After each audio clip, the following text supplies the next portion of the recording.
쉬운 일 하나도 없습니다. 이제 기근이 들어서 곡식이 없어서 곡식을 사러 가는 길에 이제 정말 힘들었던 막둥이 베냐민까지 이제 그 길에 가야 하고, 어쩌면 아버지는 자녀들을 다시 못 볼 수도 있는 어려운 상황입니다. 그렇게 우여곡절 끝에 애굽으로 가게 됩니다. 곡식을 살 돈도 준비되었습니다. 이제 곡식을 사 오면 되는 것이지만 남의 나라입니다. 그리고 굉장히 강대국이고 이제 그 일들을 풀어내야만 하는 것입니다. 자, 분명히 곡식을 사러 왔습니다.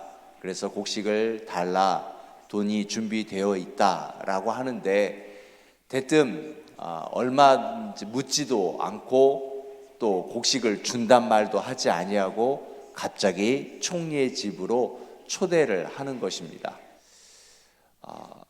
얼마나 이 초대받은 입장에서, 초대란 참 좋은 것인데 초대받는 것이 두렵고 걱정이 되겠습니까? 여러분 혹시 이런 초대 받아보신 적이 있으신지요? 너무 걱정되고 너무 두려운 초대, 안 가면 안 되고 가기에는 정말 가자니 큰일 날 것 같은 그런 무서운 초대입니다. 사실 그럴 수밖에 없는 것이 1차로 곡식을 사러 갔을 때 이미 곡식값을 지불했는데 나중에 와서 보니까 자루에 돈이 그대로 들어 있었지 않습니까? 분명히 도둑으로 몰릴 위기입니다. 그러한 잘못된 일들이 있기에 마음 졸이면서 그곳에 갔던 것입니다. 혹시 내가 잡히지는 않을까? 또 누명을 쓰지 않을까? 성경은 참 재미있죠. 누명을 씌운 이가 누구죠? 형들입니다. 그리고 또 그 주변의 사람들입니다.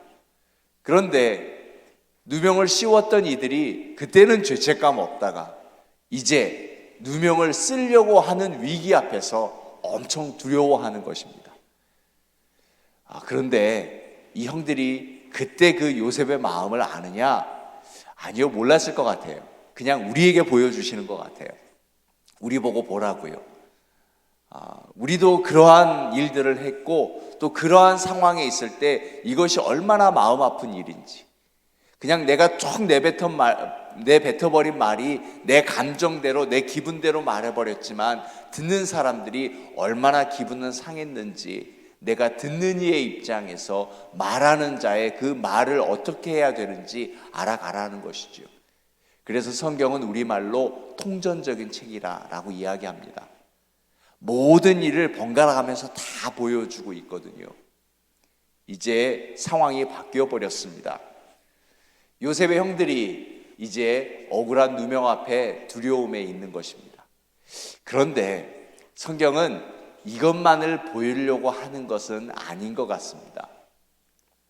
되게 우리가 이제 초대받았을 때 어떤 오케이전이 있습니다. 우리 동산 모임 합니다. 오세요. 추수감사절 파리 합니다. 오십시오. 버스데이 파리를 하려고 하는데 와주세요. 이렇게 각각 초대장을 보냅니다. 그러면 거기에 이제 응하고 또 어떤 선물을 가져갈까, 어떤 반찬을 가져가면 좋을까 준비하고 그 파티에 참여하게 되는 것이죠. 그런데 오늘 이 파티는 주관자는 애굽의 총리라는 것을 알 뿐 왜 파티를 하는지, 왜 우리가 초대를 받는지 알 수 없다라는 겁니다. 그 알 수 없는 파티에 초대되니까 두려움이 있고, 그 두려움은 무엇인가 하면 아주 옛날에 어떠한 일들, 잘못된 일들이 먼저 떠오를 것이고 그 온갖 생각들이 머릿속을 휘몰아칠 것입니다. 그런데 사실 이것을 잠깐 뒤집어서 다시 보면은요, 우리가 그러지 않습니까? 우리가 그렇게 아무런 이유 없이, 아무런 조건 없이 하나님 앞에 초대된 사람입니다. 그래서 교회에서 제일 설명하기 어렵고 이해되기 어려운 것이 구원, 은혜인 것 같아요. 우리는 뭘 했느냐? 차라리 너가 지은 죄를 100번 회개해라. 그러면 구원 주겠다. 그러면 참 마음이 편한데 그냥 회개하라 하시고 회개가 신앙의 출발이라 하시고 또 아무런 조건 없이 값없이 주신다 하였고 그리고 책임도 묻지 아니하고 하나님께서 다 책임져 주시고 그의 아들이 보혈을 흘리셨단 말입니다. 지금 세상은 책임질 자만을 찾는 것 같지 않습니까? 당신이 잘못했습니다. 처음에는 왜 그 파티에 가냐 그러더니 이제는 그 파티에 책임지는 사람이 도대체 누구냐? 점점 책임질 사람들이 많아지고 위로 올라가는 듯 싶습니다. 그렇게 책임질 사람이 있으면 그냥 그 사람에게 다 벌을 씌우고 마치 나는 괜찮은 것처럼 마음 편해지면 되겠는데 그런데 이 믿음의 일은 신앙의 일은 그것이 아니거든요. 그걸 돌아보라라고 하는 것입니다. 예, 우리는 정말 한 것 없습니다. 그런데 하나님이 계획하시고 하나님이 인도하여 계시는 것입니다. 마치 형들도 곡식을 사기 위해서 돈을 준비해 가는 것 같습니다. 야곱은 그만큼의 돈이 있는 사람입니다. 돈으로 곡식을 살 수 있을 것 같지만 아니요. 지금 이 상황에서는 돈으로 곡식을 살 수 없습니다. 결론은 이 곡식을 가지고 갑니다. 누가요? 하나님의 은혜로요. 하나님의 은혜로 모든 일들이 이루어지는 것입니다. 내게 능력이 있는 것도 아니고 내게 어떤 재주가 있는 것도 아니고 내가 선해서도 아니고 내가 착해서도 아니고 내가 온유해서도 아니고 그러한 성품을 닮아가는 건 옳지만 그러나 모든 일의 주관자는 하나님의 은혜다라고 하는 것입니다. 자, 이제 그렇다면 우리가 그렇게 구원으로 초대받았는데 이제 우리는 한 번에도 초대를 받을 겁니다. 하나님의 부름을 받겠죠. 이 땅의 삶을 살고 마친 후에 하나님의 부름을 받을 텐데 그 초대장에는 적어도 우리가 두려움은 없자라는 것이죠. 그래서 거룩한 삶을 살아가자. 그래도 신앙생활 바르게 하자. 하나님 앞에 참 예배자로 그리고 우리의 삶 가운데 그렇게 하나님 앞에 살아가자라고 하는 것입니다. 어린아이는 뭘 잘못했는지 모르더라고요. 정확하게 무슨 때문인지 지금은 기억할 수 없는데 제가 큰아이에게 화가 난 적이 있습니다. 분명히 잘못했습니다. 그런데 또 제 나름대로는 일단은 분노로 아이를 견책하면 안 될 것 같아서 한번 참자. 그리고 잠깐 쉼을 가진 후에 그리고 나서 오후에 이제 아이를 불러서 너 이거 잘못했다라고 얘기하는데 이미 아이는 지나가 버렸습니다. 잊어버렸더라고요. 왜 아빠가 그것을 말하는지 도무지 알지 못합니다. 거기에 더 화가 나더라고요. 그냥 아이는 겁을 먹었는데 자기가 잘못했다는 걸 아는 게 아니라 아빠가 화났다는 거에 두려워하더라고요. 아무런 효과가 없었습니다. 아무런 어떠한 자기의 잘못도 알지도 못하고 아무것도 안 되더라고요. 그래서 뭔가 잘못하면 그 즉시 얘기해야 되겠구나. 근데 이 또한 어려워요. 그 즉시 얘기하면 감정이 나와버리니까. 우리가 늘 어려운 일 앞에 하나님 왜 나입니까? 왜 이런 일입니까? 왜 나에게 이런 일이 일어나고 왜 우리 교회에 이렇습니까? 라고 말을 하지만 사실 우리 잘 몰라요.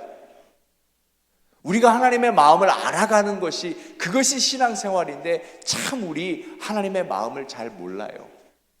그래서 우리가 하루에 이 시간이라도 떼어서 하나님 앞에 기도하자라고 하는 것입니다. 요셉의 형들 몰랐어요. 내가 왜 초대받지? 왜 여기에 가야만 하는 것이지? 그런데 놀랍게도 요셉의 청지기가 아주 차분하고 온화한 말로 설명해 줍니다. 곡식값은 이미 다 지불되었습니다. 예전에 그거 문제되지 않습니다. 단지 여러분을 초대해서 우리 총리가 함께 여러분과 식사하기를 위함입니다. 그런데 여기서 귀중한 얘기를 합니다. 오늘 준비하시는 이는 당신의 형제입니다라고 말하지 아니하고 이날을 준비하신 이는 하나님이십니다라고 이야기합니다. 하나님을 모르는 이방인이 자기가 섬기는 주인이 섬기는 하나님을 알고 그들이 믿는 하나님을 알고 또 하나님의 역사를 알고 이야기하는 것입니다. 요셉의 믿음 참 좋은 믿음입니다.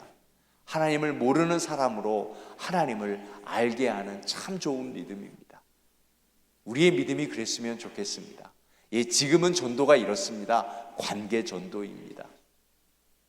어제 선교사님은 태권도를 가르치면서 기합 소리를 예수 천당으로 가르친다는데 사실 지금은 관계 전도입니다. 내가 바른 삶을 살아가는 것을 보는 것만으로 전도가 되는 것입니다. 그것이 선교입니다. 그 일들을 우리가 해야 되는 것입니다. 요셉은 그리했습니다. 이 믿음이 뭐냐? 이것은 하나님과 동행하는 믿음입니다. 하나님과 동행하는 것을 어떻게 알 수 있느냐? 간단합니다. 나는 늘 감사하고 있는가? 사랑하는 여러분, 지난 한 주간 여러분의 입술에서 가장 많이 나오는 단어는 감사였습니까? 됐습니다. 그러면 우리는 하나님과 동행하고 있는 겁니다. 늘 하나님과 함께 걷는 길, 늘 하나님과 함께하는 삶, 내가 이것만 지킨다면 전도는 되는 겁니다. 선교는 되는 겁니다. 이것이 모든 일을 회복하는 것입니다. 그래서 하나님은 준비하고 계시는 것입니다. 오늘 또 우리의 일들을 준비하실 것입니다. 어떤 일을 우리들 앞에 각자 준비하고 계시는지, 또 어떤 일들을 우리 교회를 위하여서 하나님이 준비하고 계시는지, 우리는 그 앞을 볼 수 없지만 우리가 해야 할 일은 오늘 그분과 함께 동행하는 것입니다. 그분의 성품대로 또 그분과 함께 한 걸음 한 걸음 그렇게 나아갈 때 하나님은 우리를 기뻐하시리라 믿습니다. 그래서 그분은 우리의 목자고 우리는 그분의 양이라 그랬습니다. 저는 이스라엘에 3개월 살면서 양과 목자의 관계를 봤습니다. 양은요 절대 멀리 보지 못하더라고요. 그냥 코를 풀밭에만 쳐박고 있어요. 그래서 목자는 늘 그것이 사막이니까 우기에 풀이라도 나와 있는 곳에 양들을 몰고 갑니다. 문제는 그때예요. 풀 속에 사막에 무서운 독사가 있거든요. 풀을 뜯어 먹다가 독사가 양의 코를 물어버리면 양은 죽는 겁니다. 근데 거기에 올리브 기름을 바르더라고요. 저는 그때 올리브가 좋은 줄 알았습니다. 뱀이 아주 이 올리브유 기름을 너무 싫어한대요. 코끝에 발라두면 뱀이 물지 않고 도망간답니다. 그렇게 되면 이제 양이 아주 안전하고 건강하게 풀을 뜯어 먹을 수 있는 거죠. 근데 양은요 목자가 그렇게 살피는지 모르더라고요. 지만 알아요. 자기 배부른 것만 알아요. 양은 양이더라고요. 오늘 우리가 이렇게 기도하게끔 하나님이 한 주간 동안 얼마나 일하셨을까요? 우리의 마음이 상할까봐, 속상해서 기도 막힐까봐, 또 아프다고 안 가버릴까봐, 어떠한 일들이 우리에게 일어날까봐 하나님이 막으시고 기다리시고 참으시고 위로하시고 돌보시고 모든 일은 하나님이 준비하셨습니다. 밥상은 하나님이 차리셨습니다. 그런데도 우리가 순종하지 않아요. 우리 코끝에 기름을 받으셨다, 내 머리에 기름을 바르셨다라고 하는 것은 하나님이 지키시고 보호하신다라고 하는 시편 23편의 말씀입니다. 다윗이 그것을 알거든요. 자, 그러니 사랑하는 여러분, 우리가 여기까지 온 것입니다. 하나님이 준비하신 일에 우리가 여기까지 온 것입니다.